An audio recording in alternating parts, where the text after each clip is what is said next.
Hey, good morning. It's Dr. James. I do hope and pray this message finds you and your loved ones peaceful, thriving, and well. So this morning, something just a little bit different. You know, I love to do all the spiritual stuff and love to talk about kale and avocados and a little bit of plank posing every now and then. But today, I want to share something with you that is very deeply seated in my personal practice.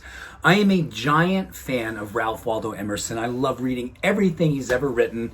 Smart, spiritual, charismatic, just a deep well, and everything he wrote came, I believe, just channeling from spirit, channeling from God and the universe. And in particular, a little rough transition there, but in particular, there's a particular essay that really hits me today, right where I'm living and what I want to be more representing to myself, and more importantly, representing to God in the world. It's self-reliance. I think so often in life, especially in times like this, it's so easy to be living outside in and what's going on out there. You're trying to figure out what you do with it and whether or not it's supporting you, whether or not it's going to take you down, whether or not you're going to overcome it. When ultimately we got to shift things to live inside out. Your inner atmosphere creates your outer weather. And right now, we need to bring goodness into the outer weather. And Self-Reliance is an essay that has 4 pieces that really speak to today's challenges, today's hope, today's need for love, and today's willingness to really understand what's in it for us and how do we go about creating a life that we love that can broadcast that level of light, hope, courage, goodness out into the world. So here are the 4 pieces from this essay. In case you don't want to read it or you haven't read it, you're looking for the cliff notes, here they are. And please take these down. These are beautiful. Number 1, he believed that self-reliance was the most important spiritual practice till we could emancipate ourselves from the things that do not serve us, the things that we count on to do things for us that we finally once and for all realize we must do for ourselves.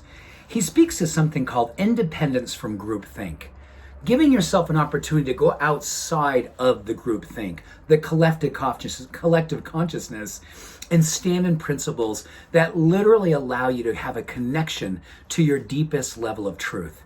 He speaks about being truthful, being true to yourself versus being good for everybody else. Wow, is that good?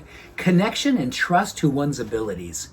You know, when we are in the space of presence with ourselves and we are witness and aware to what brings us joy and aliveness and courage and conviction, that is where we get our confidence to have the trust within ourselves to navigate no matter what is going on out there. We know we have what it takes inside here. Number 3, reliance on one's purpose to give us the power to choose. Purpose. Our dharma, the reason why we get up in the morning, the vow we took sometime in our life about what we knew was gave us life, what gave us more and what we wanted to bring to life, and how our hunger for that absolutely feeds the world's hunger. Our self-reliance is a symbiotic relationship to what's going out here, but it begins with us understanding what our hunger is to bring to the world and then being courageous enough to bring it out in the world and feed the world through our example, our demonstration, our expression. And lastly, show yourself your integrity and your character. Integrity, simply closing the gap on your good intention. There's no question. I know every single day what's inside me that I could be doing. I know what I yearn to present, how I want to think, how I want to love, how I want to show up, how I want to be a beneficial presence on the planet. And when I show up and do those things, move towards those things, my integrity is intact. My integrity grows. When I don't do that, I separate myself from my integrity. My courage, my conviction, my confidence, it diminishes in that. Close the gap. Do what you said you know you wanted to do. Be the person you know you can be. Show up for yourself and be a demonstration, a broadcasting element for the world around you.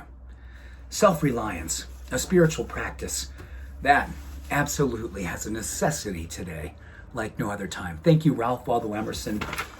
These beautiful principles, a perfect time to demonstrate them, to own them, to live them, to love them.